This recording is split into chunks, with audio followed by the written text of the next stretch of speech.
Hello ladies and gentlemen, my name is Jake Kerr. Welcome to the BLXCK INK podcast. Today I am joined by Ben and Daniel Lloyd-Smith. Thanks for having us, mate. Of course. There you go. Now, the earliest memory of all of us together that I have like stored is a brilliant, I don't even know how to frame this. It was, so we're all part of like, what was it, TMAC?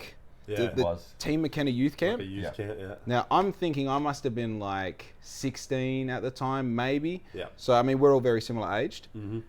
And it was the final night of this Team McKenna Youth Camp, which is like a sleepaway camp for a week, which is the children of people who are involved with Amway, basically. Yep. And it's like a leadership camp In Queensland, in Queensland. So, already a bizarre fucking thing. Because, I mean, how many people have the experience of being that age group and traveling to the other side of the country just to learn like leadership skills and essentially sales skills, I think, as well. Yeah. Yep. It was actually pretty good. I must admit I did fall asleep in the first day after the travel there, but it was an awesome week, I thought. It's pretty crazy. Yeah, who would have thought dosing up 100 15-year-olds on energy drinks and cookies for 3 or 4 days with Excess energy. results. Yeah. Dude, I forgot about that. Yeah. Yeah, so it was the last night of that, and I think it was like a talent show or something? Yeah. Have to do a show for the crew. Did we have to do one? Yeah. I It think was strongly encouraged. Yeah. Right. And I had a bag full of skin suits at the time because I just come I think from you come from a comp? Yeah, I just come from national. I was just going to national championships, and as it turns out, I got picked for worlds from that nationals, and I fully blame this event for performing so well. Yeah. But our group all wore skin suits, Yeah. inline speed skating skin suits, Yeah. and Lycra. did a dance routine to Backstreet's Back. Boys. Yeah, was that it? Yeah. Yes. Yep. My personal worst nightmare, but we did it. Yeah, dude. Yeah. It's one of those things now where like you think back of it and you're like, how the fuck did I have the like confidence to do that in front of a crowd purely leaning on each other's? You know These what I mean? days you'd probably need half a carton of piss to get up there and do it, but we just had 10 Dude. energy drinks. And These days, everyone's going to be putting it on Instagram. I'm not Yeah. doing it these days. Nah, I It's think you not can. out there enough, is it? I think you can still find it on YouTube somewhere. It floats around. Facebook memories. I did try to track it down. Like, I think you deleted your Facebook along the way, so our friendships disappeared Right. into the ether. And I've certainly untagged myself. Yeah. I remember being embarrassed like 5 years after that, and we've got to be like over 10, 12 years later. Oh, easy, yeah. Yeah, I reckon it was 08, 09, something like that. Yeah. Maybe. That would But, make sense yeah. because I was in World 2010, so that would 09 would make perfect sense. Yep. Yeah. Crazy. But we formed obviously a great bond that night. We all Oh yeah, came dude, together. for life. Are you kidding me? 5 men in Lycra, there's not much left to share. Yeah, dude. Come on, boys, sit the showers. Yeah. But nah, actually, I think it's really interesting. Now I'm in this position of, and I think we're all in this position of kind of, I don't want to say entrepreneurship because I think it's a bit overdone, Yep. but just being in business, Yep. being outside of that form of like having a job and doing I work from this to this on these days. Yep. We're definitely out of that. And I think you can attribute enough of that to situations like Team Mac, Yeah.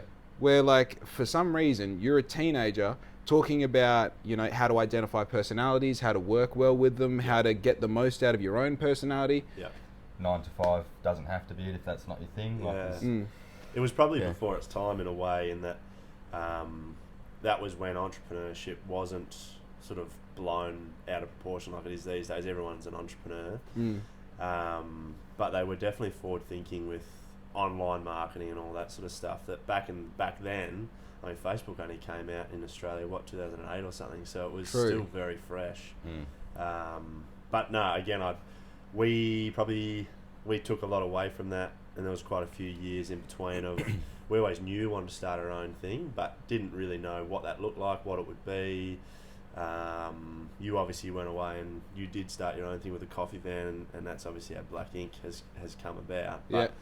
took us a little while to pull our fingers out, but yeah, finally doing something now. But yeah, it took a lot away from that weeks, and when you look back on it, I never really put two and two together that they were like the original online, like that was their thing, was the online. Yeah. The idea was taking all of your normal grocery shopping and putting it online, Yeah. getting other people to do the same thing and getting it looks like a pyramid scheme, sure, but it wasn't. A referral fee. Yeah. Yeah, it's the original well, maybe not the original, but probably the most Yeah. well-known multi-level marketing.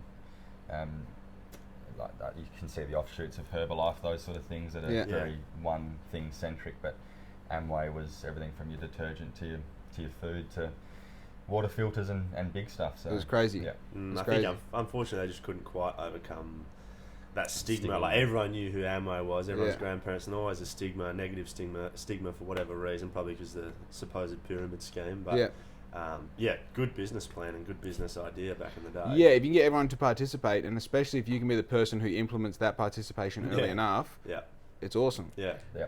But I think like with anything, like I even face it with when I'm telling people about Black Ink, not even when I'm asking them to buy something. Yeah. A lot of times there's that pushback, Mm. you know, and I think like Amway is a system that, as we say, like it definitely works, and it doesn't even have to work as in making money for you. It works as in just ordering the shit that you normally get in your fridge, and you can get it online. Yeah. But just it's funny that for some reason, well, not for some reason, just that stigma just never really left. Mm. Well, it falls down because it's such a great idea up until the point of the salesy aspect where it comes off that way because you get 30 people, strangers in your living room, and try to pitch to them with no real sales training really, and it's understandable why people look at it. Dude, I remember I went to this fucking essential oils thing. I don't know what it was. And I'm like sitting there, I'm like listening to these guys talk, and I'm thinking like, you're dancing around what this is. I don't know what the intention is here, Ara. Yeah. Dude, after like 45 minutes and you're all finished and we're wrapping up, I like spoke to the lady afterwards. This is above the plaza. It was like one of those rooms that you rent above the plaza. Yeah. And I like spoke to her afterwards. I'm like, is the intention to get people on board? Yeah. Like, what are you trying to sell here? Like, is there an incentive to sell? Like, what's going on? She's like, yeah, well, the idea is, you same as Amway. I'm getting fucking angry. I'm like, I was learning this shit how to do it properly when I was 16. You're a full-grown woman. What are you doing, you know? I've been tricked, yeah. But it is funny though, like you're saying, you've faced it with Black Ink, we've faced it with what we do.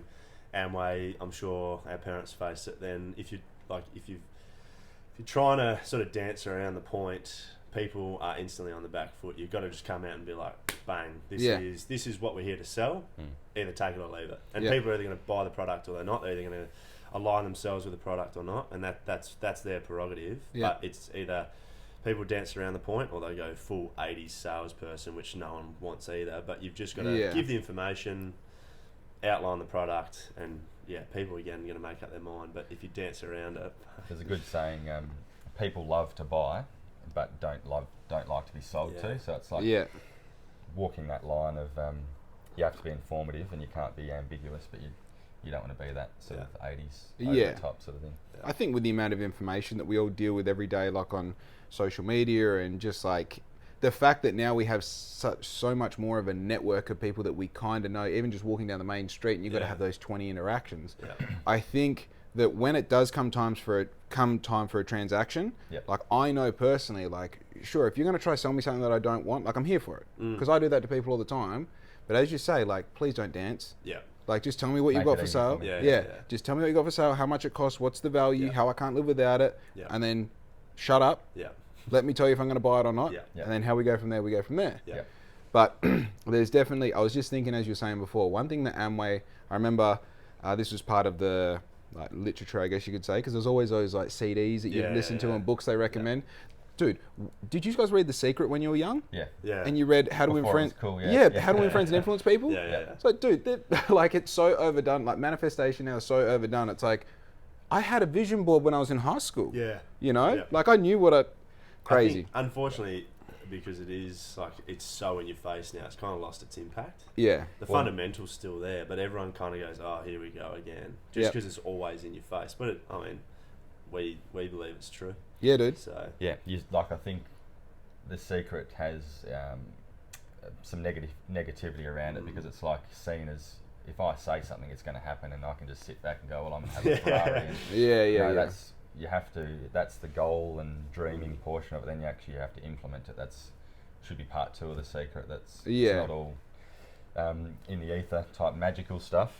And I think also like with the secret as well. I mean, if I wouldn't mind going down this direction because I really fuck with all of this. Yep. I think the part 2 of the secret to me is Think and Grow Rich Yep. by Napoleon Hill, Yep. and that's like a perfect explanation of like why this theory behind the secret can be actualized through your routine, through your actions, through your for I think how Think and Grow Rich kind of operates is it turns everything into prayer. Yep. And like prayer is just like a spoken vision board. Yep. It's like if you start and end the day with saying like, here's what I want to do, here's how I'm going to do it, Yep. my intention, here's what I'm grateful for. Yep. Like Yeah. just as a thought experiment, just as an experiment, just do that for a month Yeah. and see what starts changing. Have you seen the, and this is a bit woo-woo, but it's been studied, like people saying positive things to a glass of water, Yeah. negative things to a glass of water, and the water crystals are different Yeah. makeups with, and it's the same for plants, like they somehow do that, like say, well done plant, grow strong, and then Yeah, dude, that's what I do every day. and it just droops, and it's like, again, there's a danger of becoming too sort of out there, but it's an interesting premise that positive self-talk, at least at a very minimum, Yeah. has to Well, I be think net good. if you like, I recently watched that How to Change Your Mind on Netflix, Yep. which is about psychedelics and stuff. You Yeah. seen that? Yeah. So again, we grew up where we were always told, don't ever do any drugs, it's bad, it's bad, it's bad. And watching this thing on mushrooms, and it's funny because you always hear every single person that does it, I'm not condoning that everyone does do it, but Yeah. everyone that did it, if they were going through cancer treatment or whatever, they all had a fear of death beforehand, and all of a sudden it was gone. Yeah. And the common factor was they were at one with nature. Yep. And I think secret, the universe, the nature, without getting too deep, it all ties back in, like Ben was saying, with Something's plants going and on. stuff. Like, it is all linked. It has to be. Oh yeah. You know? We got 5 senses. Mm. 5 senses. You're telling me there isn't more going on that we just can't Yeah. possibly fathom? Yeah. It's like again, we keep saying like let's not get too woo woo. I work with what works for me. Yeah, yeah. For 18 months I've been saying the same prayer every day. Yeah. And I'm watching everything around me come to Yeah. life. Yeah. So it's like cool, that works for me. Yeah. Yeah. And you hear these like I remember I was listening to a podcast with who was his name? Big Liver King. Yeah, Right? yeah. And he talks about connecting with the earth. Yeah. So like you walk Grounding. barefoot on, Yeah. grounding. Yeah, And I was like, cool, sounds pretty gay, let's give it a shot. yeah. And sure enough, you go outside, you close your eyes, point your head towards the sun, no shoes on the grass. I don't know whether it's I'm just trying to positive affirm myself or what's going on, but Yeah. something happens. Yeah, yeah, Yeah. yeah. And it's like, okay, cool, I felt good this time, Why not do it? just one more time. Yeah. And then if I feel good again, I'll do it just one more time. And if I get to a point where I'm like, every time I'm having a bad time, Yeah. I go stand on the grass, with Yeah. my eyes pointed towards the sun, and something happens. Yeah. Yeah. You know? Just don't go the next step of Liver King and start injecting trenbolone and all Oh, sorts dude. of HGH. I think a couple cycles of trembling over your life is necessary. You know, I mean, dude, you get to live once. You might as well fucking try it out. Yeah, you know, yeah. like See how it feels. yeah. I'm reading a book at the moment, Miracle in the Andes. Have you heard of that? No. It's like a Uruguayan rugby team. Way back in the day, they were travelling to Chile. They're playing crashes. They're in the Andes, and they're lost for like 72 days. Yeah, yeah. So they've got no food, so they end up eating each other when they die. Naturally, yeah. Yeah, yeah. But because there's obviously no food sources around. Anyway, long story short, they're at the stage now where they're climbing a mountain pass to try and scope out exactly where they are. Yeah. It's taken them 3 days to get to the top of this peak, and one of the things this guy says is when he gets to the top, he's overwhelmed by hopelessness because he realises that Chile's not just over the other side of the mountain, they're surrounded by mountains, they've got nowhere to go. Oh yeah. But he said it is extremely humbling because they were dead in that they had nowhere out, they had no food. He said, we realised we were dead men walking, but at that time I was standing on top of the mountain and I realised that I was so insignificant, and everything beautiful that happened and everything gruesome that happened on the mountain was not for us.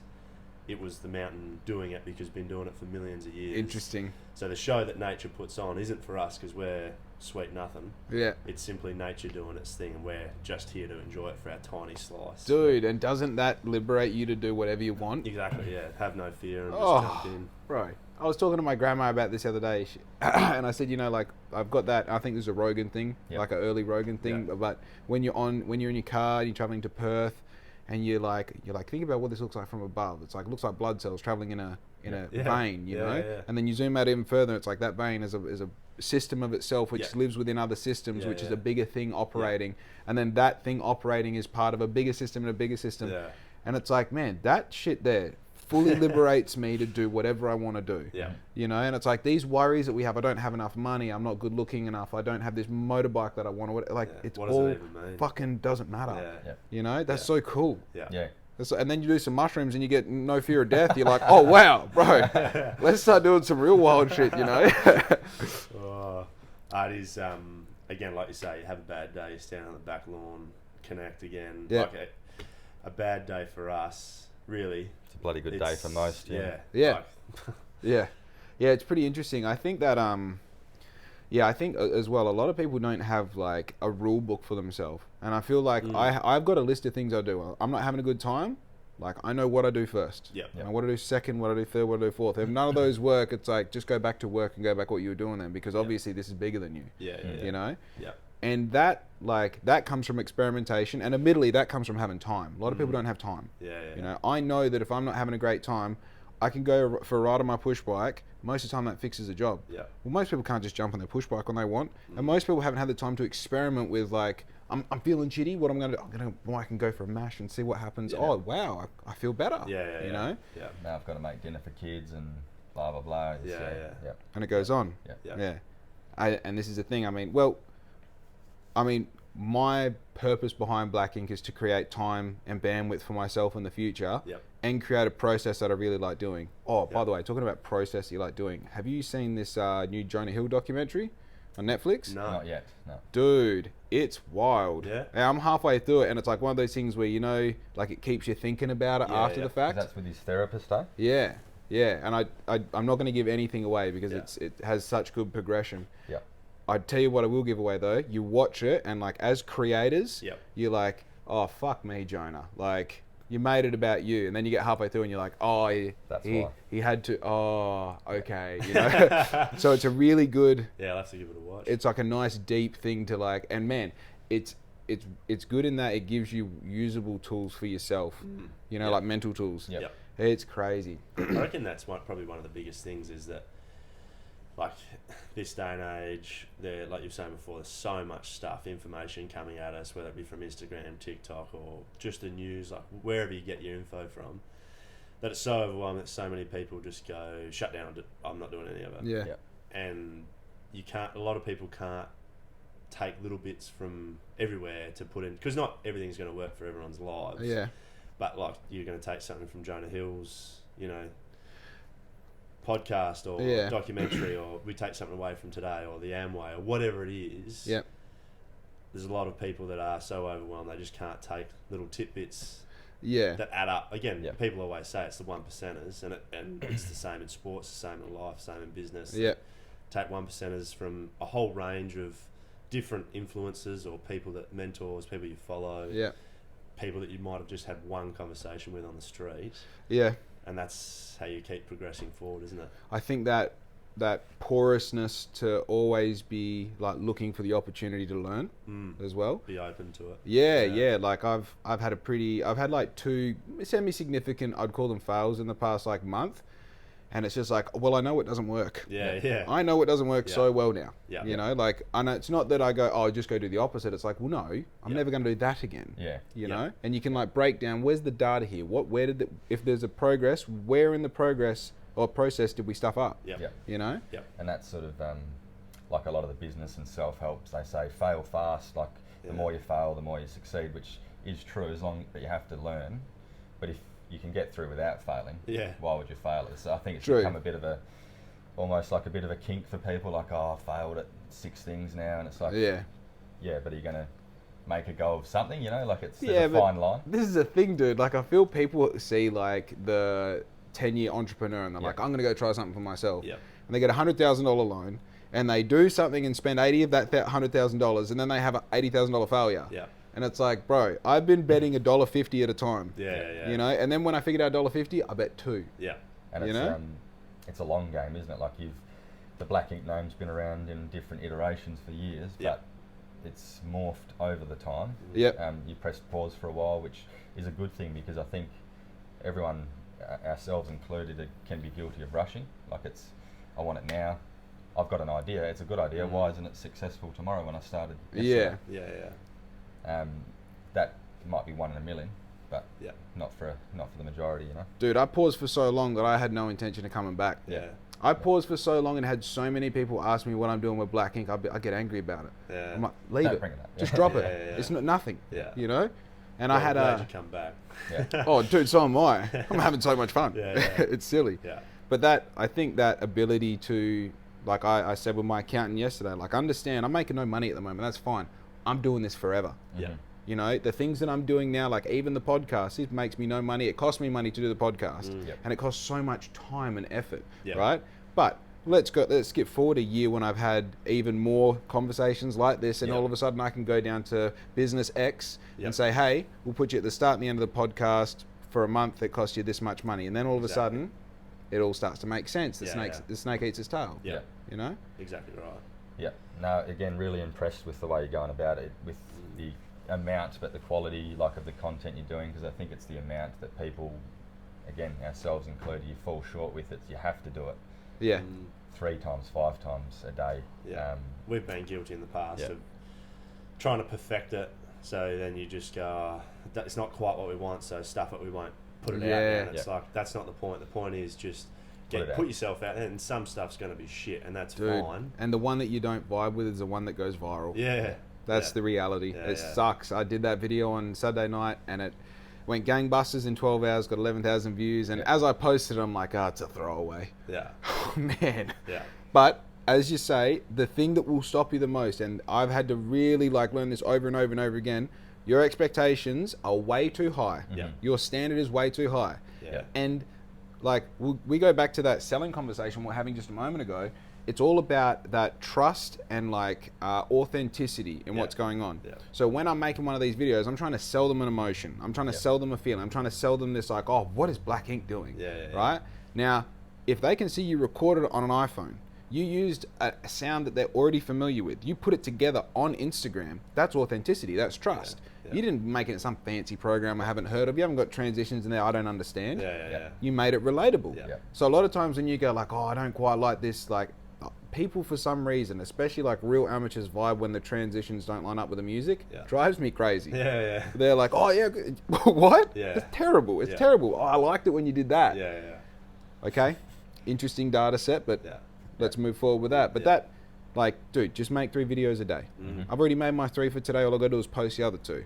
You know, once you get into that habit, and admittedly it has to be, like, if that's your job, that has to be your main concern. When you go to work, I get that out of the way, because it needs the most amount of bandwidth, it needs the most amount of like attention and energy, and you need to be consistent. The consistency is so difficult for everyone, I think, because it's hard to maintain top energy at all times. Like, everyone fluctuates on the roller coaster, and it's like, the most important, obviously, it's a cliche, but when you're on the down, you have to keep that going, because otherwise it's hard to pick it up again. It's like going to the gym, training for, create the routine, you know, skating, cycling, whatever it might be. If you let that rope go, skip one day, skip one day, and all of a sudden it's been 10 years and you're not a cyclist anymore. I even sold my bike somehow, you know. It's interesting. Those down days, I find, like, because I mean, plenty of them in Black Ink for sure. You're constantly coming up with ideas, new angles, new ways to like inform and educate and entertain with these 30-second kind of bits of media, right? And I feel like the times when you're, like, for me, when you're not feeling it, like, in a way, that's one of those failing learning opportunities. What do you make when you're not enthusiastic? It's easy to be pumped about Black Ink when I'm making money and making friends, and I go down the shops, I'm like, oh, that's the guy. How about Wednesday afternoon when you're like, what can I make a video about? Exactly. What can I make it? Dude, you got 3,000 videos on your phone. There is 1,200 training pieces of audio. Figure it out. You know? And even post the negative stuff, like, that's another level of like the vulnerability or realness. And again, it can be a bit cheesy. If you'll see it all the time, like guys on TikTok crying, you're like, that it's not real. Never cry online. That's right. Exactly right. Michael Jordan taught us that, eh? Never cry online. So many memes. But it is, so being real but not crossing over into that, oh, you're just virtue signaling or doing it for the sake of appearing to feel all spectrum of emotion type thing. Yeah. Yeah.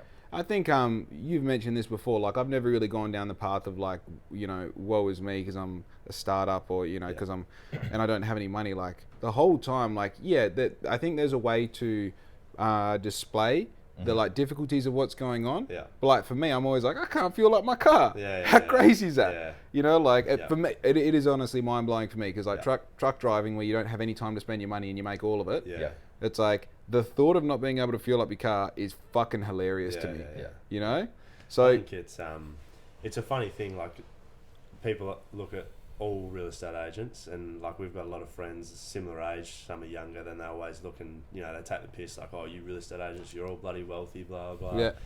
And there are some very wealthy real estate agents for sure. Yeah. But you got to start somewhere.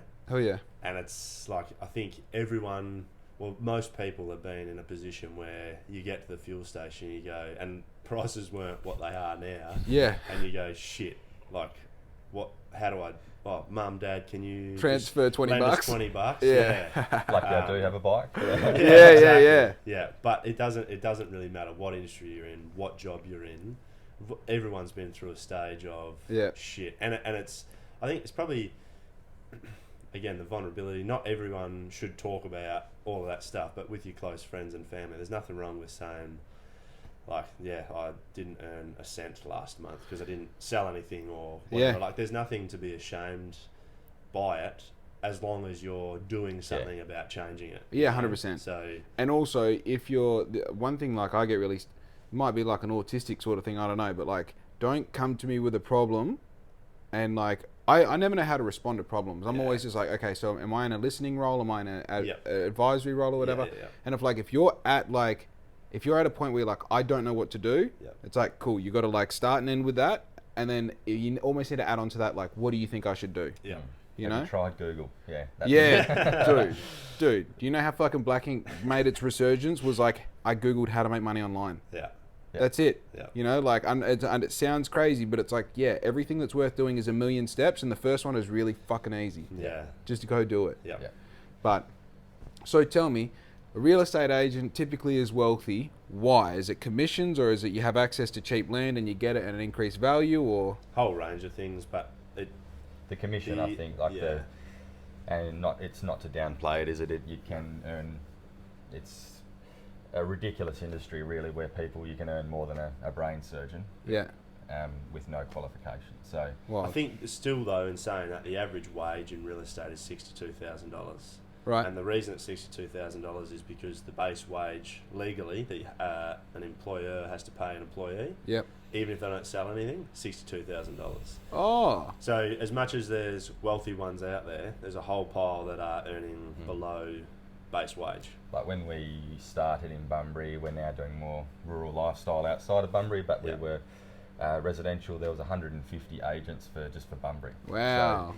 So, how many houses are there in Bunbury, or properties?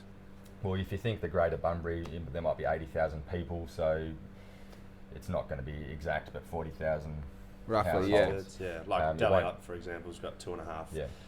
2.5, 3. Probably close to 2,800,000. 2,800 houses. Households. But competing with 150 other people in a smaller market. Yeah. And again, a lot of people that may be struggling to get a listing, they have only one lever to pull, and that is to drop their fee. So you sort of... Oh, okay. It's a race to the bottom. Yeah. The crazy thing is, it's an industry of, like, everything is mine. And even within the same company, you might work... Ben and I might work for the same company if we weren't related, and Ben wouldn't share shit with me.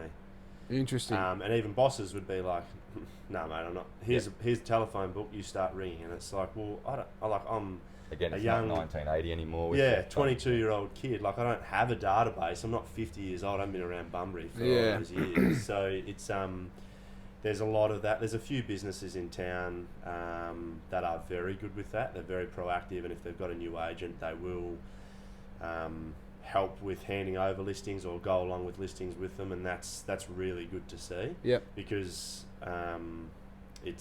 it can be very difficult in the beginning. It's obviously not manual labour. Yeah.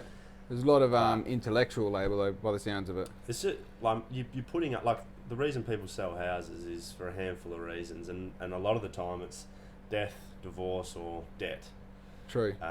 Which They're the negative ones. yeah, they're the negative ones. Yeah. Obviously, people are upsizing, so might be selling the first home. There's always good stuff, but you're dealing with family relationships, especially for us in the farming sector. Family businesses are tricky. Family farms are even trickier when it's who gets the farm. No one, we're going to sell it, and then if there's 3 brothers or there are kids that are not interested. There's no succession plan. Who gets? Because there's so many scenarios where Jake gets the whole lot, and then Jake's brother gets 0. And it's like, well, that's a bloody emotional. And then we're in the middle minefield. of it. I've had clients ring me up late at night complaining about not having enough sex with their partner, all sorts of stuff. Hell yeah, dude. As an 80 the bloke's 80 years old, by the way, so it's like, well, fuck yeah. You become understandable. Just tell him you come around, give her a tune up, get her in the mood. All yours now, partner. So it's that side of things, that side of it that people don't get to see. But again, there's so much upside and positivity, the people that you get to meet. Yeah. Again, from us, from a rural perspective. Like a personal point of view, but there is a... again, it's a bit like Amway, and we're sort of, I think, bottom 3 for trustworthiness. We're with used car salesmen, and I can't remember the other one, but I think we're second last. Solicitors, Oh yeah. And for good reason a lot of the time. Like, again, the industry is more regulated now than ever, without boring you guys and the listeners, but it just attracts it can attract a certain type of person, I think. Yep.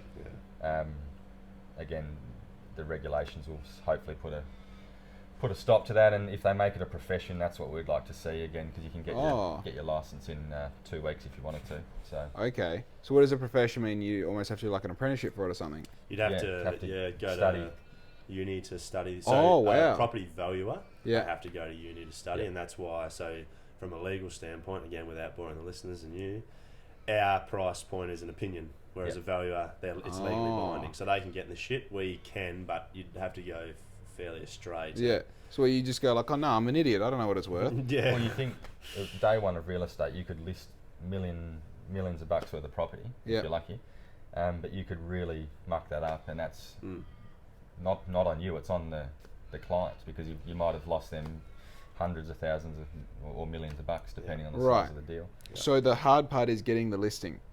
Yeah, it's a 2-part process, because it's not just click your fingers and you can start selling houses. Like, you have to market yourself.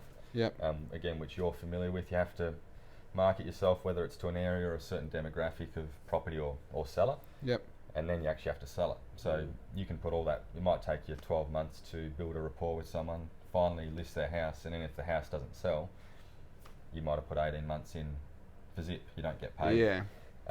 Unless you're successful. So again, it's by no means the hardest job in the world, but it's not as easy as sort of, I think, a lot of the outside perception may make it out to be. It sounds like a lot of it moves super slow. It can do. Yeah, slow and quick, and it's an emotional. It's hard to remove your emotions from it. You don't want to remove all your emotions, because that's part of what makes you a good agent.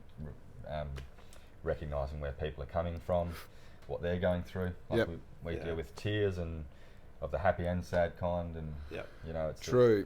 I guess walking away from a fucking massive farm that you've spent your life living on would be an interesting moment. Yeah. I mean, we have a listing at the moment that the grandfather was the original owner. He built the house and planted a huge pine tree. Yeah. The week before he went off on a ship to Gallipoli. Wild. And it stayed in the family since. So that sort of history brings a heavy weight. Heavy, dude. Which so is heavy. Like really, really cool. Yeah. And hopefully the new buyers really appreciate that and build on that. Yeah. But for the family leaving, it's like you want to make sure you do a great job for everybody. But every scenario is different, and when stuff like that comes across, you really sort of realigns and go that it's a generational thing. It's not, it's not a flash in the pan. Like, I've owned it for 6 months, 3x2. It's a family dynasty, really. Yeah.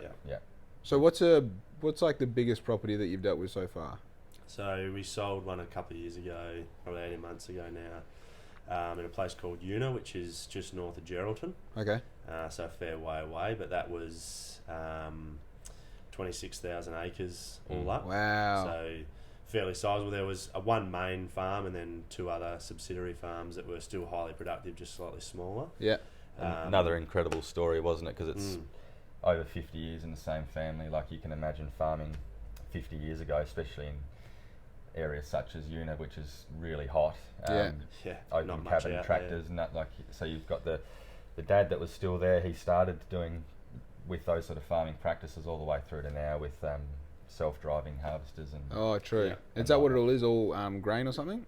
Yeah. So up there, grain or sheep, but those guys went straight cropping. So Wow. yeah, but the old fella who is in his 80s now, he had to clear a lot of that land. So 2 tractors, chain between the 2, ripping trees out to clear acre by acre. That's hectic. 26,000 of them. Yeah. So over time, obviously they accumulated. It started a lot smaller. Dude, no podcasts or anything either. Just do the work. Just figure it out. Yeah. Exactly. And again, talking about hard work. I mean, any job back in those days was hard work, but farmers, even today, farmers work phenomenally hard. They don't appreciate how hard, but back then, just ruthless. Like our pop, he had a small farm in Tammin. Yep. But you hear the stories about wintertime, they might be out in the paddock doing stuff and they've got potato sacks over their clothes just to try and add layers to keep themselves warm and all sorts of stuff. Ridiculous. No puffer vest back then. Yeah, no. Again, all open cab, so if it's raining, they're sitting there getting drenched. Just loving it, eh? Yeah. Just loving it. Yeah, yeah. But that has been an interesting, because we're probably 5 years into rural, and it's been, obviously we've got a minor farming background in the family, but we didn't get to see it on a broader scale. But that's another, I think, industry that's sort of a lot of misconceptions, and people don't realise like what farmers put on the line for to give us food. So if you took away farming, you're not eating much. So it's well, from a purely business perspective, most corporations, if they weren't in farming already, if you looked at the numbers, most of them would go risk reward. Forget it. Like, there's so much risk that it's just it's really not worth it. But risk out of your control. Like, you get a frost overnight, and you watch millions of dollars you've invested. All dead. Not enough rain, too much rain. It's and of course you got the cost of the land, cost of the equipment. And also like fertilizer and inputs. You've almost got a subscription to seeds or something though, isn't it? Where it's a changing game. We were out at a farm yesterday, and the clients were having to basically sit there at the computer, pressing a button as quickly as they could to try and get a sale of a quota for the grain. Oh, really? Yep. But the actual seed, like, again, this is another interesting Rogan podcast. I can't remember who it was, but talking about Monsanto, who make Roundup and all the rest, chemicals and all that. They have a monopoly, really. They won't. So you buy the seed, and anything left over, you have to give back to them. So they'll say there's a new one next year. Yeah. Which is ridiculous. Like, it's you wonder why Bill Gates is getting so heavily involved in farming. It's just driving to that corporate, away from sort of regenerative and sustainable farming to that sort of, it's a different chemical and seed and whatever every year that. And then on top of that, the fertilizers that we're using are just like further and further ruining the soil and us. Yeah, it's pretty wild. We live in a time now, like we're all avid listeners of Rogan and friends, and it's like you realise like we're fucked. Yeah, we're fucked. That's it. We're problem solvers as a species, but essentially, like, it's not looking awesome. Yeah. Well, it's bloody hard to, even if you were to pick sort of a fight that you want to be involved in, it's so far up the chain to make a difference. Like, not to say you shouldn't try, but it is disheartening if you do get attached to one thing in particular, and then you're like, well, what can I do about it? Yeah, I remember this chick that I used to skate with. She kind of took that path of like, I'm gonna help with not having plastics, and I'm not gonna use deodorant and stuff. And it's like, cool. So you're just gonna live a difficult life. Yep. That's what that means. And I get you're making all the difference, but like, we have to remember, like, the things that all of these things provide are like comfort and convenience. Yep. And realistically, like, life is built in a way now that comfort and convenience needs to be accessible for everyone. So for you not to participate in it, it only really holds you back. It's not making an inch of difference, and you're just now like smelly and eating out of fucking cardboard containers. My mate and I joke all the time because we know, like, aerosol deodorant's horrible. Chewy's not so good, but they're the two things. Like, if I get armpit cancer, at least I haven't reeked my whole life, you know. Like there's certain things you sort of got to go. What's wrong with Chewies? Oh, who knows if there's some sort of aspartame or whatever. Like. Oh yeah, I love that taste though. Exactly. What am I going to do? Diet Not Cokes have and them? Chewies, exactly, mate. Man, I think we were on to Amway were the first people to educate my family on the shit that's in soap and all that. Yeah, because they do all like, it's not natural, but it's like chemical-free soaps and that. Yeah, done it for years, haven't they? So it's again, great product, but it had the stigma about it, didn't it? So. Yeah. And dude, excess energy drink. What are we talking about? Dude, I don't know if you guys remember this. It was like the most embarrassing moment in my life to date when it happened. But I was up there, and I've been sponsored by Amway and speed skating for like a year and a bit. Yeah. And I was up there, and I'm like, so I wore the skin suit here, and I wore the skin suit there, and I wore it at national championships. So, you know, we're getting out there, you know. And everyone's like, yeah, woo! And as I said, I'm like, they don't really need my help. They've got... And then the dude who took the fucking microphone after me said something real smart. I was like, yeah, thanks for your help, Jake. And dude, did I have my tail between my legs. What a moment, you know? Like, you don't need to do that to a kid who's just said, like, I'll wear a blue skin suit with your name on it. Especially at a youth camp. Like, dude. What are we doing? Trying to build people up. Man. It is funny. We were talking about this yesterday, though, with some clients, because the clients asked why there's not more people starting their own business, and obviously farmers are probably... In real estate it was, Yeah, farmers are probably some of the original entrepreneurs 100%. Yeah. Especially when you look at some of the immigrants that came in that had no other option. But anyway, and so we got onto that thread, and we were saying how Australia's got this amazing effect of, rather than the US, and sometimes they do go over the top with the whole rah-rah type shit, but they're very good at boosting people. It doesn't matter what it is. They'll go, we'll follow you. It's like, go, Jake, go. Whereas Australia, you step out of the norm. Doing something different, eh? What do you mean? Even if someone likes it? Yeah. Nah. Yeah, look, I hope he does well, but you don't hope that. You're a dickhead. Yeah. It's dude, there's tall poppy syndrome in all of us. Australians have it like in their blood. Yeah. It's crazy. I mean, I must admit, I've really faced no real like face-to-face adversity. Yeah.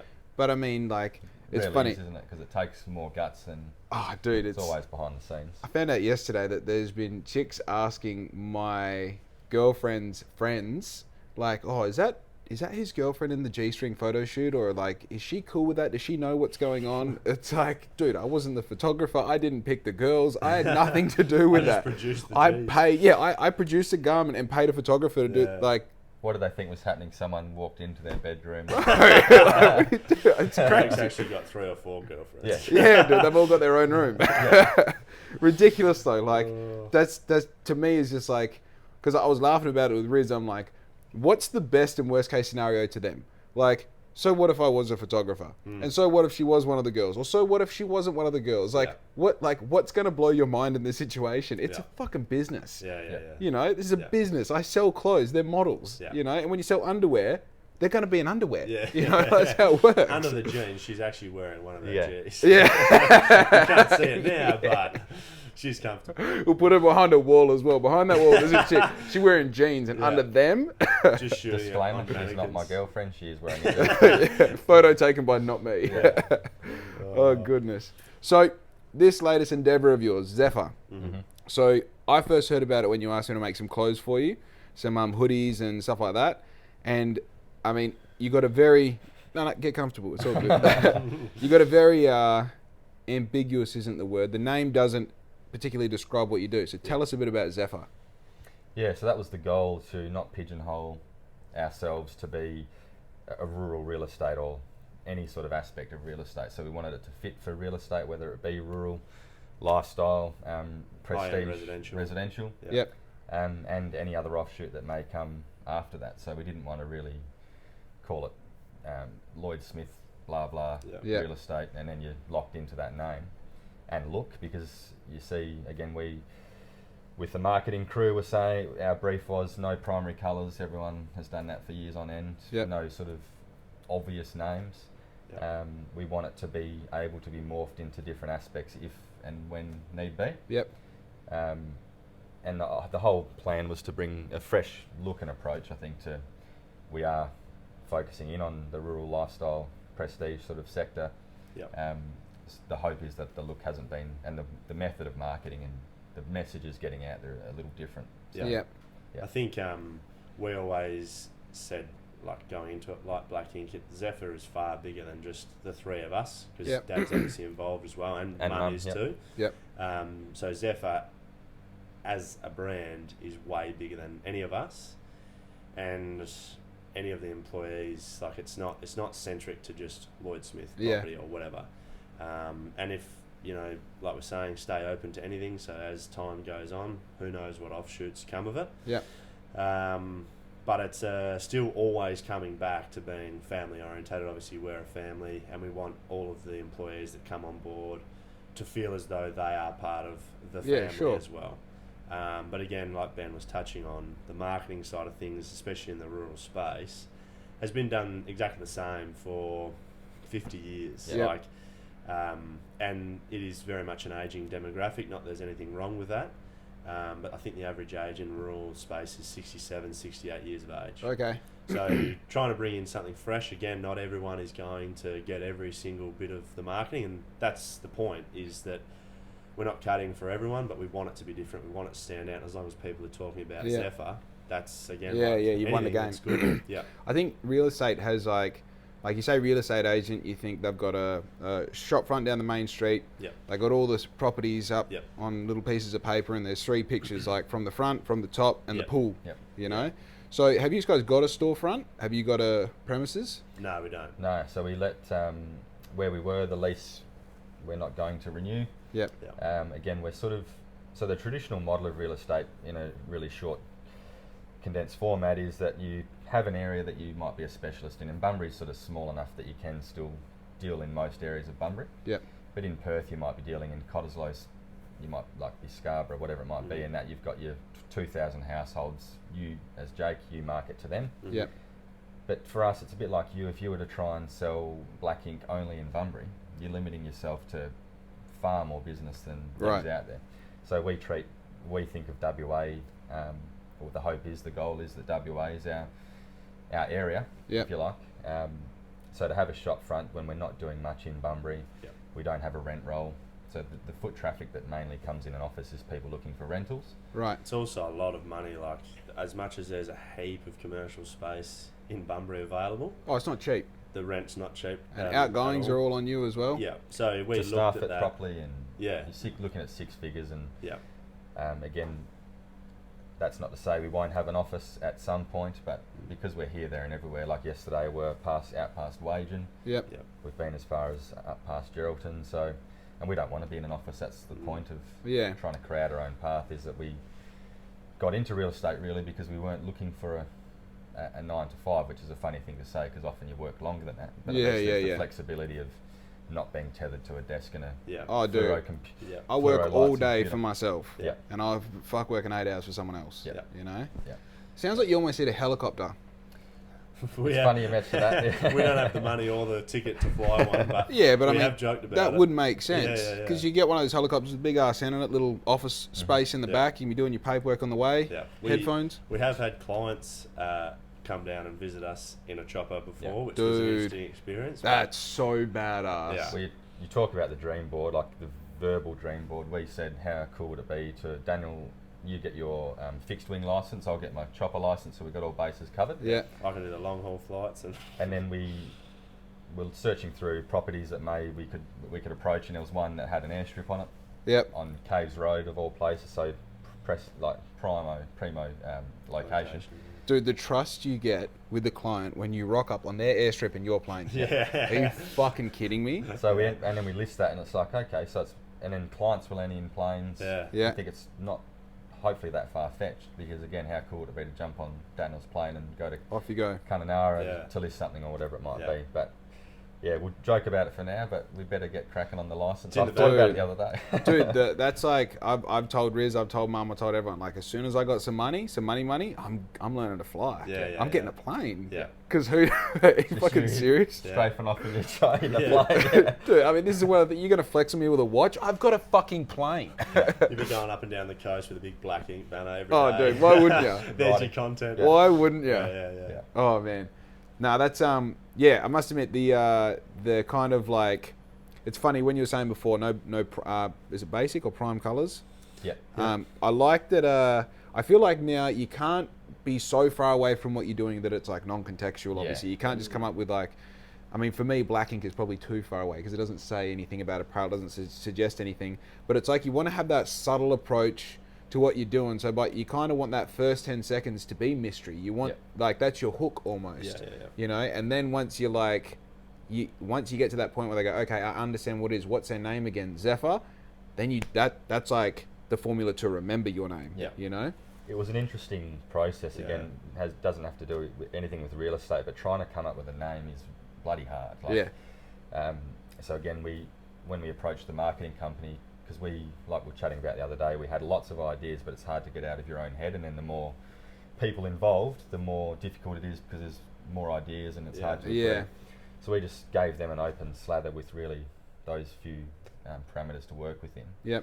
And they provided like 20 or so really good names, and we weren't vibing exactly with any to jump into a name. They were really good names, but probably for like Perth residential or like a clothing brand or a coffee shop or something like that. So cool names and cool ideas around them, but just not for us. So it was actually Mum that came up with Zephyr. But it means winds of the west and winds of a gentle breeze and stuff, so it tied in nicely. It's a good Red Hot Chili Pepper song, and it sort of works well as a logo motif as well. So it's funny how you arrive at the end result. It's not always a straight line. It rarely is, isn't it? But I think brands are impossible to come up with straight off the bat. But then you look at like a brand like Adidas or Nike or Red Bull. Like Red Bull's a bit self-explanatory, but you know, Nike. Have you read that book or dude? heard about how they came up with it? You know how shit comes in threes, and when you hear it 3 times, you got to do something about it. You're the third about this book. I got to go fucking read this book. So it's like it's a cool story. The guy was literally friggin' useless, and it's actually like incredible fella, but amazing that it even worked and came off. When you read the book, you're like, what the hell? This guy had no idea what he was doing. Anyway, to think back to go like Nike meant nothing. It wasn't a word. Like they came up with the idea of a tick. Like I won't give it too much away. You got to read it, but to go, it's just now it's an everyday brand name that you go Nike. Of course, it makes total sense. So again, whether Zephyr, the hope is that Zephyr becomes a household name and people refer to it as a name that they know. But you've got to start somewhere, and it's going to start off where people are like, "Oh, Zephyr, I've not heard of that. What does it mean?" I think there's so much power in having that ambiguity in it. Like Black Ink, it's like, what is it? It's a podcast, it's a clothing brand, he does these like events and shit. It's like, cool, man. You're like, you don't need to remember what I do. You just remember Black Ink. I've already won. You know, that's how I see it. Exactly. But I think you're right. I mean, how many, and like I've had this conversation so many times because, to be honest with you, the first 4 years I hated the name. Like I didn't even wear my own clothes because I was embarrassed. I'm like, I don't want to be the guy who wears his own brand. Now I don't wear anything but Black Ink because I think it's the coolest thing ever. But you realize like, what is Adidas? What's B-Max? You know, all these like brands that Auto Smart's self-explanatory, but you think about so many brands have no title what they do, and that's what makes them what they are. Well, Giant Bikes. You think if you were to sit around a round table and what do we call our bike company? Giant. Doesn't make sense. No, not at all. Giant Bikes are well known. Rolls off the tongue. Everyone knows it. I'm pretty sure it's Giante. Yeah. If you're in the Euro side of the world, I love hearing all those play on words that cyclists come up with. Like, dude, it took me years to figure out what like Agua was. Like, bro, I would just be like, did you want something? Like, yeah, of course. Fuck, man. But yeah. What's the guy in New York, the real estate agent that Sirhant. So there's this guy. He sells a phenomenal amount of real estate in New York, and we're talking like top end penthouses worth hundreds of millions of dollars. Awesome, like, he's crazy. But you listened or watched something the other day where he now just wears all his own brand, and he's a real estate agent. He's not trying to sell his own clothes. But he's like, well, why wouldn't I? Like, I want people to know this is who I am, and this is what I do. Yeah, exactly. So I think sometimes people can probably, I don't know, it could be deemed arrogant or, you know, a bit self-interested. But I think at the same time, if you've got to be willing to put yourself out there and not apologise for who you are and what you do. Not everyone's going to Dude, like it. But that's unapologetic is like so essential. Yeah. Essential, man. Like I find that like I'm constantly trying to learn that skill of being unapologetic for to sure. like the nth degree. Yeah. Because this is the thing. Like I get it. Like you think you're a cool guy with the fucking ponytail and your Harley and your tattoos and all the rest. Like yeah, I do. Yeah, yeah. I think I'm cool as fuck. That's why I do it. Yeah. You know, I'm gonna get more tattoos because that's what I'm trying to achieve. Yeah. Yeah. But putting your balls to the breeze in that sense, it's like yeah, it's scary every time. Yeah. Every time. Yeah. I think like we were brought up, be as polite as possible, please and thank yous, Yeah. knock on the front door, and it's a very good thing to do and have. Yep. But it's not until recently, like for me personally, where I've established a thing where it's like I am who I am. Yep. And I'm not going to change that. I'll still be polite, and you know I'm not going to go around saying that you're a dickhead because I don't like you. Yeah. But if people don't like you for who you are, that's totally fine. Yeah. There's And always, vice versa. again, it's another cliche, but there's always going to be people that don't like you. Like our Yeah. first day of real estate 7 years ago, we didn't know this guy from a bar of soap. Another agent got on our Facebook and Yeah. rated us 1 star and gave us a mouthful. It's like, Never met you. never met you, literally never spoken to you. Yeah. And that's come, and it's like water off a duck's back because you're never going to please everyone. You don't want to please everyone because then you're a pushover and don't have Yeah. anything of substance about you. You got to stick to what's true. Yeah. I think that as well, like, when you realise that people not liking you is a byproduct of you diving into a niche. Yeah. Yeah. You know, it's like I'm creating Actually like... doing something. Yeah, yeah. And if you're doing the thing that you're into, like, for an easy example is BLXCK INK, like, if you're into Harleys, and I'm your guy. Yeah. But if you're into Hondas or you're into Kawasaki's, like, cool, man. Like, I like Yeah. that you like that. Yeah. But, like, it's over there. Yeah. I'm over here. Yeah. And the thing is, like, if I just stick to that for 5 years, well, in 5 years' time, I've got a community of people who fuck with what I fuck with. Yeah. I didn't go general and get a massive population of people that now I can't swear, I can't bring up abortion, I can't say the F word. Yeah. Pick whichever one you want. Yeah. And otherwise, I might offend a percentage of my... It's like, no. I'd rather just keep doing me Yeah. and keep saying wild shit that I believe in, Yeah. and then get the people who fuck with me and create an echo chamber so I can just bring them all into a cult and we can just go move to the mountains and And I know, do it properly, you know? I know, like you love Gary Vee, and that's what he's big on, the 1,000 true fans, 10,000 true fans. It's Yep. like, you don't want people outside of your demographic or target audience to really be hanging on to your brand because all they're going to be doing is writing negative stuff. You just Yeah. get rid of them early, do your thing, and the rest is history, yeah. Dude, I just deleted this video. You see that video I put up saying about the AI robots? No. Yeah. So I put up a video about The these... Japanese lab. Yeah, the Yeah. Japanese lab where 27 people were killed by these AI robots. 3 of them were down, and then the 4th one downloaded information from the internet, fixed itself, and then fixed the other robots and continued killing. Yeah. Yeah, it was fake news, alright? Yeah. Oh. Now, dude, I'm watching you go through got stages me. and you're like, no, we're fucked. This is hectic. That was episode 5 of Black Mirror, yeah. So, I saw it as a YouTube short, Yeah. and I like immediately I'm like Google. Oh, okay, maybe it's not true. Okay, there's fucking nothing on it, so they're either burying it or it's not true. Yeah. So I then did a podcast saying like, so the other day, and I say it, and then I continue on in the podcast. It's not my most recent one, the one before that, where I say basically like, it's your duty to Yeah, figure yeah. shit out, Yeah. you know. But of course, I put up the extract that gets the most amount of attention, which is nothing saying about it not being true. Yeah.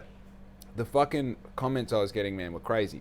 I had to delete the video because I realized that regardless of how much traction I'm getting, how much it puts me on the algorithm, how good it is for analytics, Yeah. I'm going to attract the wrong person to my page. Yeah. And like they think, oh, this fucking dickhead. They go through all of my other reels, Yeah, yeah. or they go through all of my other videos, and All they're of a just sudden like, you have oh, a look at serious this. problem, Oh, he yeah. said the F. Oh, right. Yeah. Dude, you're a fag. Yeah. You know what I mean? Yeah.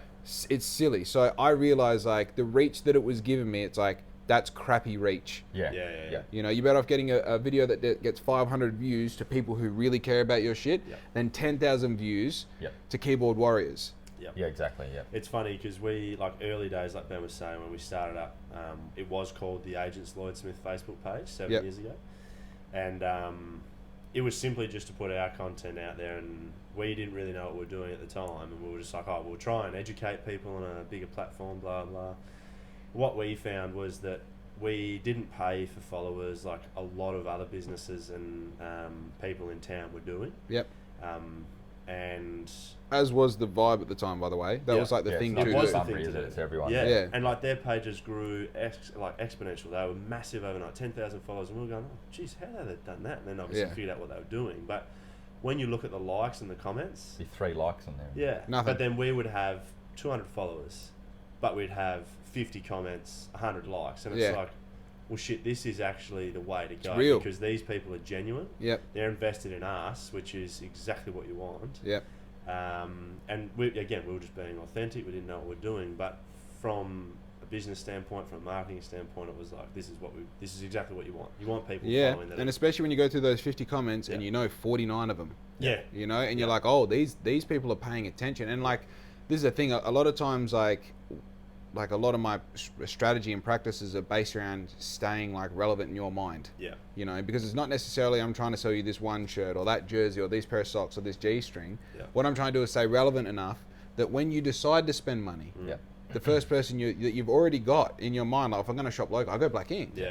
That dude's Bunbury. Yep. You know what I mean? Yep. So I think that like that, keeping that in mind where you go like, I'm not trying to go viral. I'm not trying to like get to 10,000 followers. I'm trying to really add value to the 3,000 I've already got.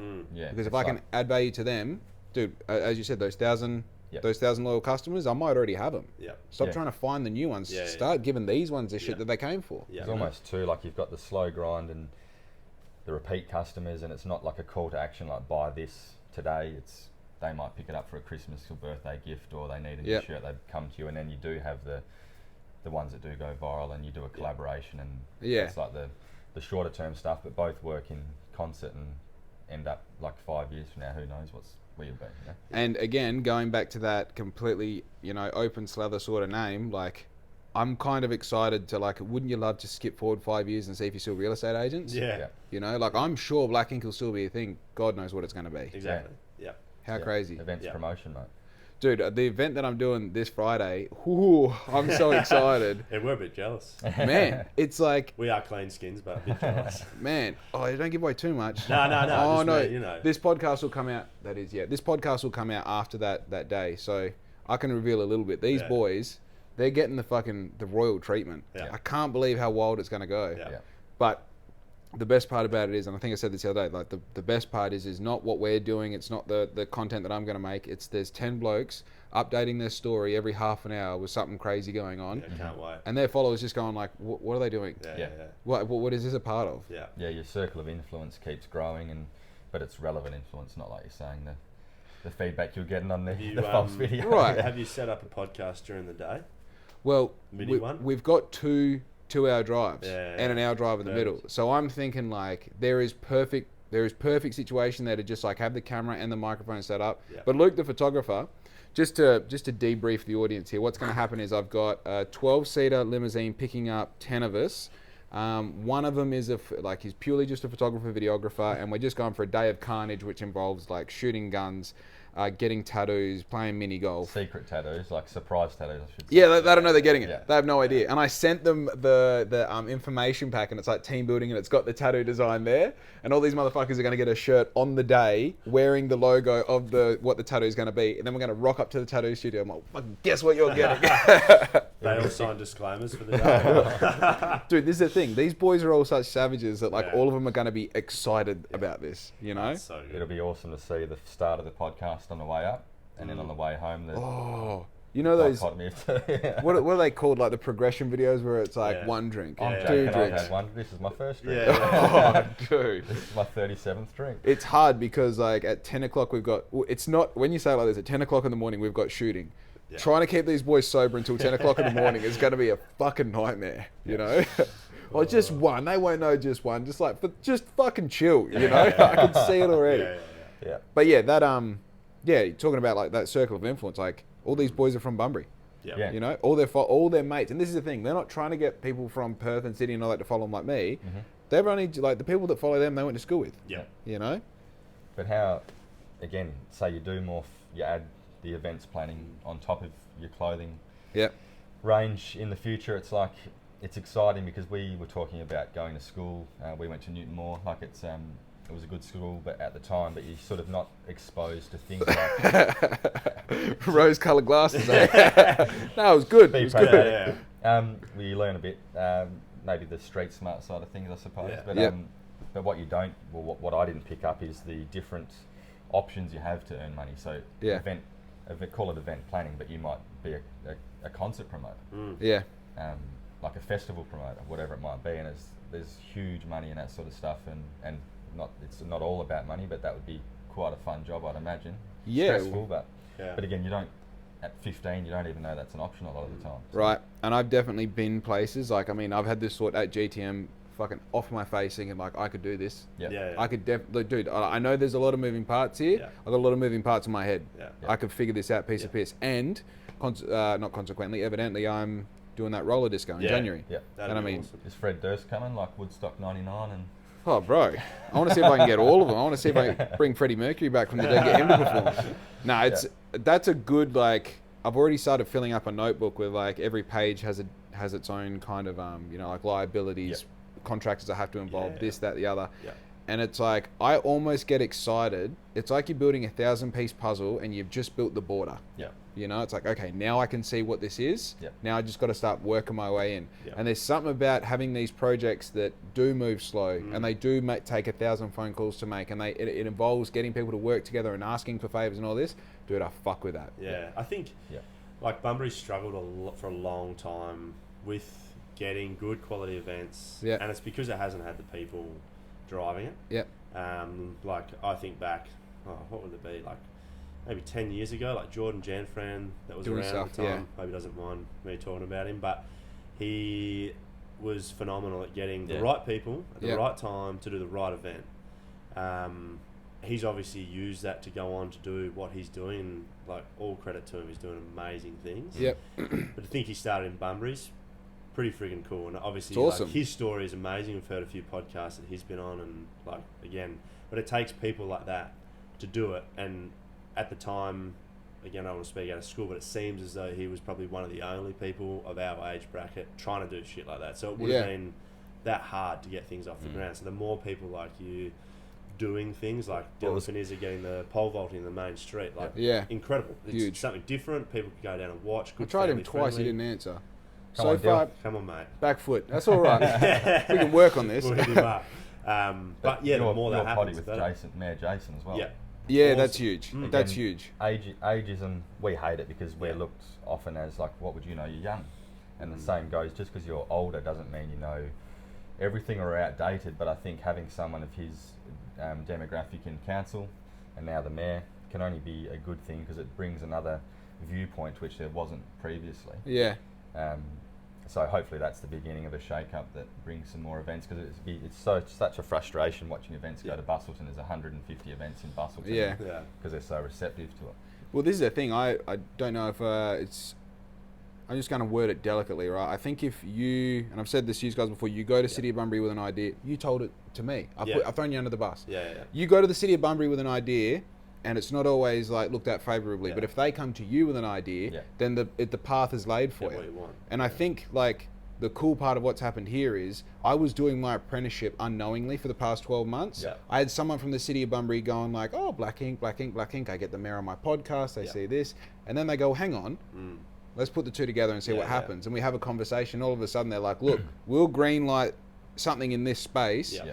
Come to us with enough of a plan. And I just went to them with like probably 400-500% of what they were expecting. Yep.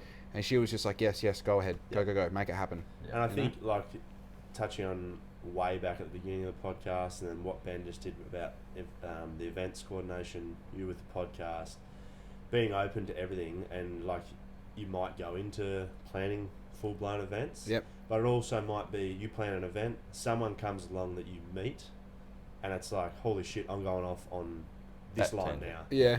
And that's kind of what happened to us, I suppose, with some of our listings, some of our clients we've met, just the business direction, that all it takes is one interaction. And everything changes. Everything changes. Your whole life changes. Well, it's been fluid enough because, again, it's easy to think, well, no, my idea of Zephyr's this. Yeah. My idea of Black Ink's that. And it's like, well, you just met someone or had an interaction, and that thread deserves to be pulled. And if it takes you slightly off your original course, like that can often just be a better thing. It's important to have a direction and stick to that direction, but also be open and ballsy enough to go, oh, I'll give that a crack. What's the saying, like having strong ideas, but loosely held. Yeah. Yeah, Yeah. you don't want to be wishy-washy, but you want to be receptive to and pivot when you have to. Yeah. 100%. I have in my prayers every morning, I'm stubborn on my vision, but Yeah. flexible on the path. Yeah. And that keeps everything free and open. Sometimes you're like, oh, I shouldn't be, like I have it all the time where I'll have people will contact me and, oh, can you do, basketball jersey numbers, or can you make these 3 shirts for me? And it's just like, fucking, you're noisy at the moment, go away. Yeah. And then you realize, like, you meet them face to face, and then you do the job, and then they're like, oh, I know such and such in at Business X who needs their uniforms done. Yeah. And that's 200 uniforms every year. Yeah. And then you go like, oh, Yeah. my $70 transaction has just turned into a $5,000 right. transaction. Yeah. So it's like, okay, Yeah. those numbers don't add up, by the way. But yeah, but you know, We've never judged books by their cover, but since being in the rural space, there is absolutely no chance that you should ever judge people by your first interaction or the way they look. Or yeah, for sure. some of the people we've met, we've rocked up. There's a great story of he rocked up in a beat up ute, like it was filthy dirty, dents all through it, rusty. He hops out, ripped stubby shorts. He did have boots on, but they were falling apart. Yeah. He had a shirt that was it hadn't been washed for 10 years by the looks of Yeah, things. a joke. Had a cap on, faders or anything. He actually spoke really well. His coffee cup But- had a lining of tar. Like, Yeah. it was 3 mil. Yeah. Anyway, we got to know this guy, and we were talking to our sellers at the time, and we were like, so tell us a little bit more about this fella. Like, has he got the capacity to pay this much? And he said they would be worth probably 200 million. Oh, dude. And we walked away, and Ben and I hopped in the car and went, holy shit. Like, you should never do it anyway, but that was a real eye-opener of never, ever again Yeah, for sure. do judge anyone. I know one of my regular customers on the coffee van, I didn't know until maybe a year in. Yep. But I remember thinking, like, this guy's fucking he's retarded. You know, like, he's not the full bottle. And then someone's like, bro, you know, he owns like a third of Bunbury. Yeah. I was like, wow. Yeah. Okay, then, very Yeah. cool. And then you start looking at him differently, and then you realize that it's probably his mode of communication and decision making that you're seeing as like that's odd, I don't like it, I don't vibe with it, but it's like, that's how you become rich. Yeah. Build your rules, stick to Yeah. them, you know? We absolutely love it though, because it's often the people you look at and you go, oh geez, they must have a bit of money, that don't, and Bunbury can be pretty Fronting, bad for that. But Terrible. We love when we meet people like that and go, had absolutely no idea that you're worth 200 million. Like, you would think he would have $50 and that's all he's got. Love the unassuming people that you meet that are super smart, super savvy with business, and have done the right thing and are well off. Like, that's awesome. I love meeting the kind of opposite, the same thing, where they're held dumb and they have heaps of money, and you're like, you just coincidentally made the right decision at the right time, eh? And they're like, But again, there's something, not to be too real estate centric, but it's a good lesson which you can learn, that you don't have to be the sharpest tool in the shed. You just have to know what, in fact, they often succeed because they don't put limitations on themselves. Like, they don't actually see a ceiling. They're like, I can do anything. And that is cool when it works. And then I think we were laughing the other day, like, then you get the other side of the coin where you go on Australian Idol because everyone said you're an amazing singer for your whole life and you're bloody terrible. you're hopeless. But there's so many people that succeed despite all their drawbacks. And you think from the outside looking in, they could never, but they do. And it's like all power, because the 2022, it's like a common thing that everyone's equal. Unfortunately, we're not all equal. People are born less or more gifted in any different area. And you sort of just got to make your own go of it. But I feel like that thing where people go like, oh, I'm not the sort of person who can sell stuff, or I'm not the sort of person who can do this or that. I feel like you're 100% right. Like, I was born 6'4", absolutely gorgeous. Like, I can't change that. But I wasn't a truck driver when I was born. But fuck, I can drive a truck. I wasn't born knowing how to use Xero or use Photoshop or these things that you just have to learn. And I think, going back to a conversation where we're saying, why don't more people start businesses, is because they think they have these limitations, which they do, but they don't realize it's a learning curve out of that limitation. The limitation is this. Really. It's you. Having the self-doubt, and because again, a lot of the people that probably aren't the smartest don't self-limit. Because they don't even think about failure. You're either Elon Musk and smart enough to succeed because you're smart, or you. Again, this is generalising, but you get the guys that aren't so smart, guys and girls, and they succeed, and it's like everyone in the middle. We overthink it. Overthinking it. Yeah. You try and be perfect and please everyone, and like we were just saying before, you can't please everyone. What's so and so going to think? And Yeah, who cares? Yeah. Just do it. Yeah, and I think like I keep going back to like, okay, I'm working this job, I'm making $1,000 a week, right? And you go, okay, I spend this much on my rent, on my food, on my insurances, on this and that. So I actually need like $600 a week to live, really, right? So that gives me $400 that I spend. You go, okay, first thought experiment. If I took out that $400 worth of spending every week, can I still live?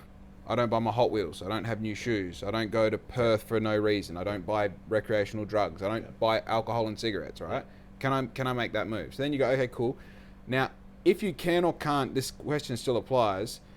Can I make $600 or $1,000 a week if I had all the time and that was my only job? Yeah. Now, that's a really important question because that's what I ask myself. Yeah. Here's how much it costs to live. Yeah.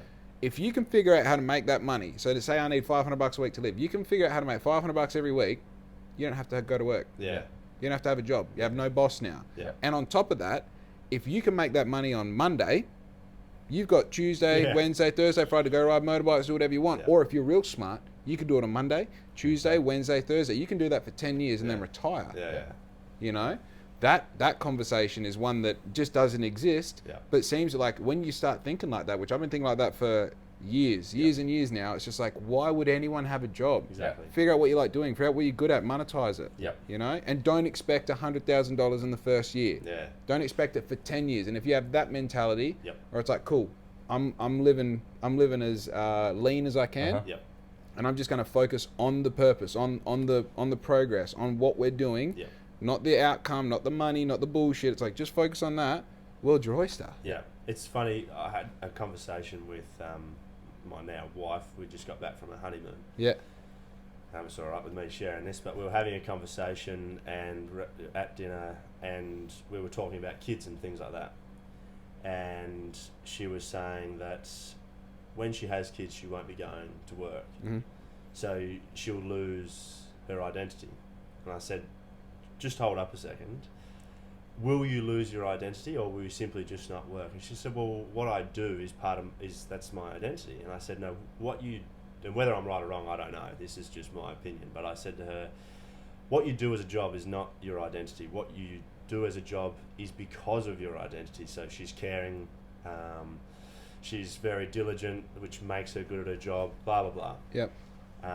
She did come around to the idea, but what I was saying was that so many people get caught in their job being part of who they are. Yep.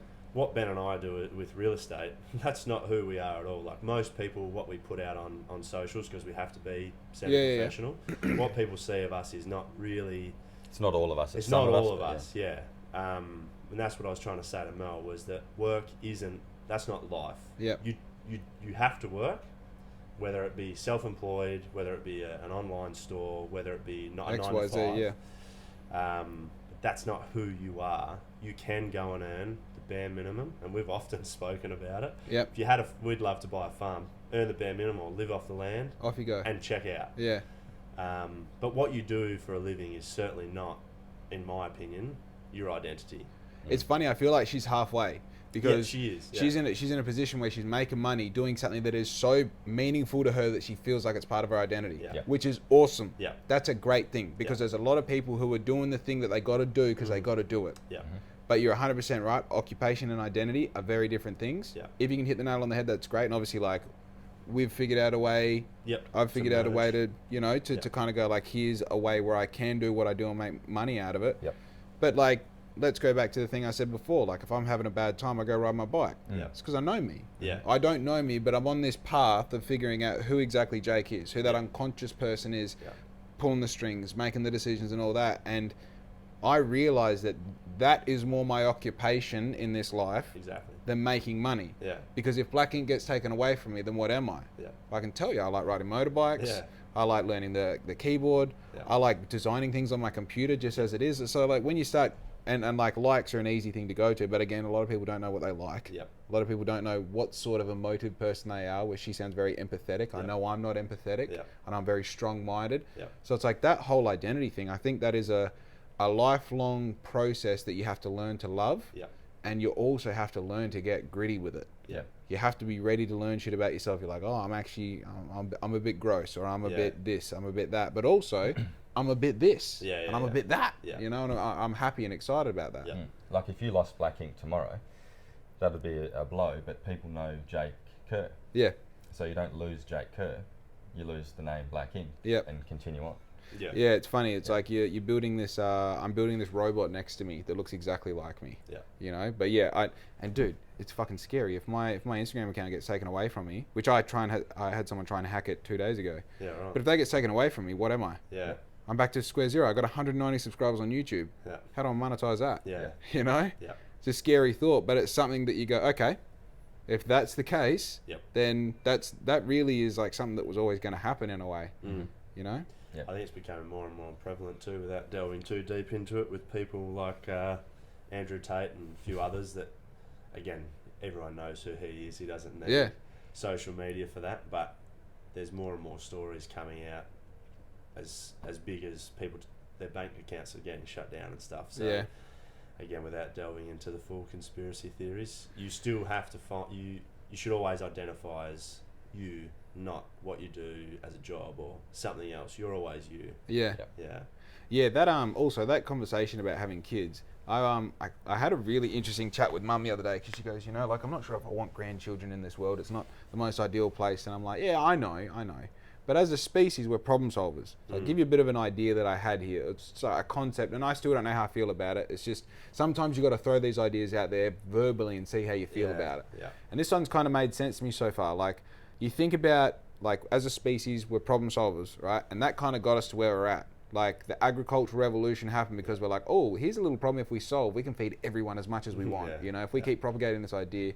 And obviously that turned into everything that we're into now. So that has left us with climate change. It's left us with, you know, ruining the soils. It's left us with all these things that now the next generation are going to have to come up and solve these really difficult problems.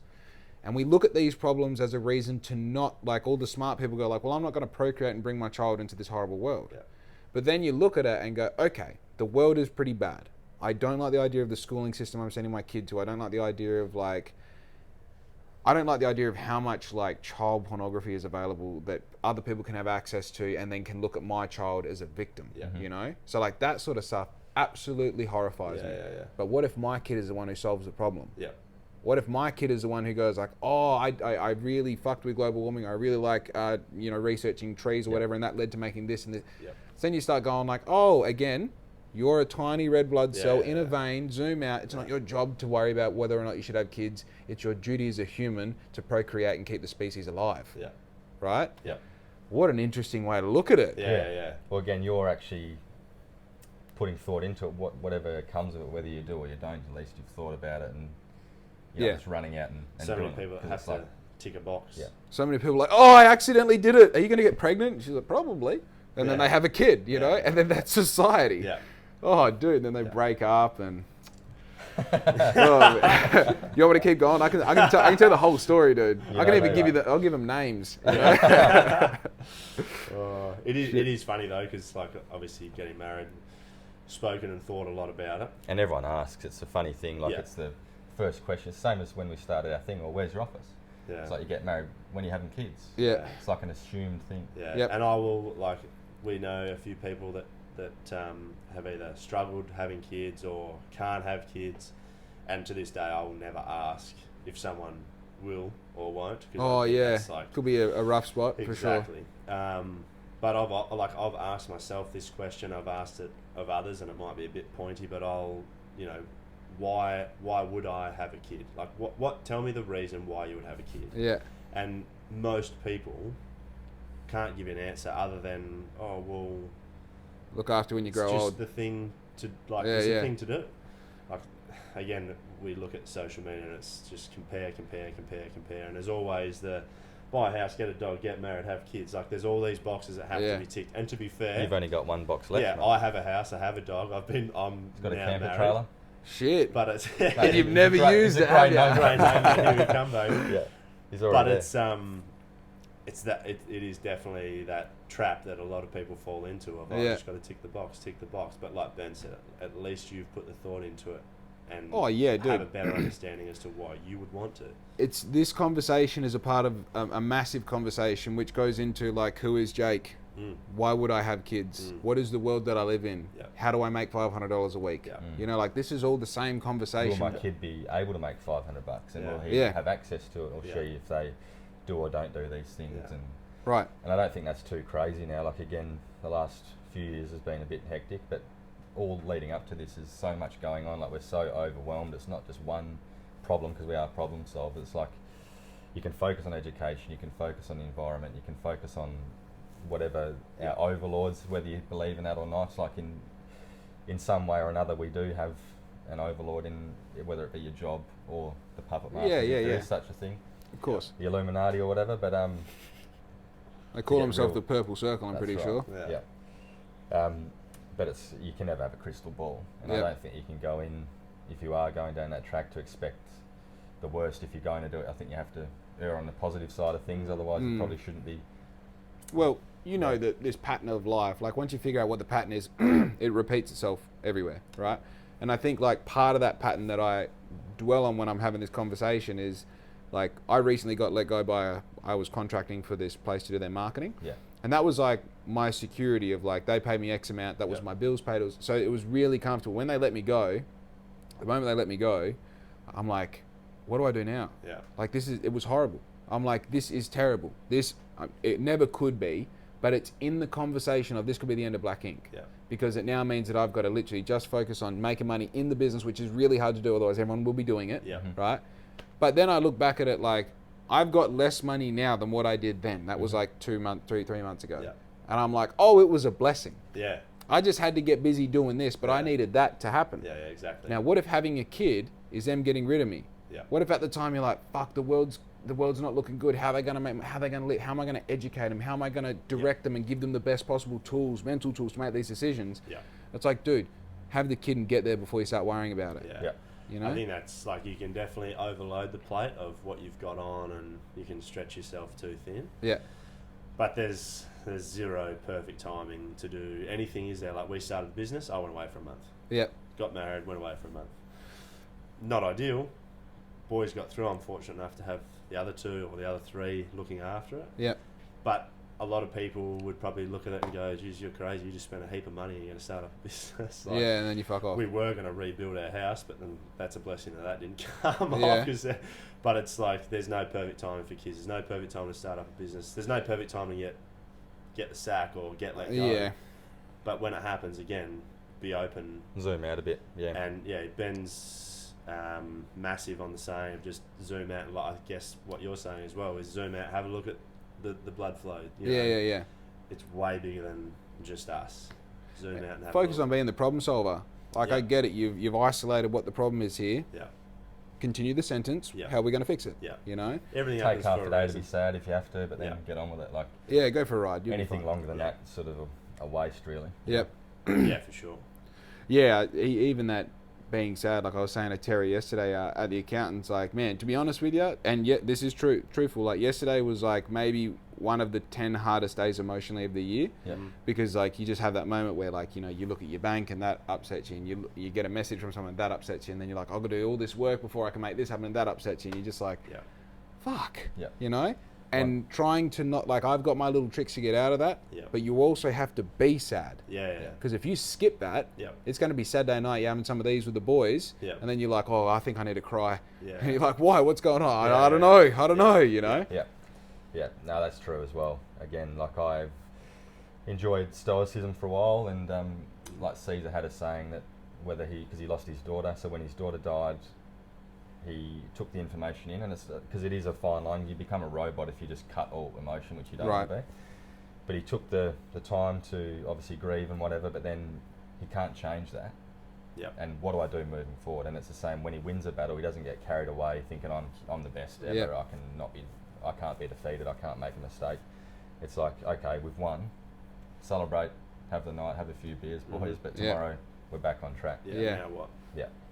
Bloody oath. Rightio. Well, I'm absolutely dying for a piss, and that's always a good time to wrap up the podcast. If guys want to get, if ladies and gentlemen want to get a hold of you, where can they find you? Zephyr Real Estate on Instagram, Facebook. ZephyrRealEstate.com is the website. But And Zephyr is spelt Zephyr. Hell yeah. Yep, that's it. But yeah, probably most active on Instagram. Yep. Even our personal accounts, we put a bit more on there as well. But Yep. yeah, that's the spot. Bloody oath. And if you're watching this video on YouTube and you don't already subscribe, you know what to do. Anyway, guys, hope you enjoyed the podcast. We are out. Yo!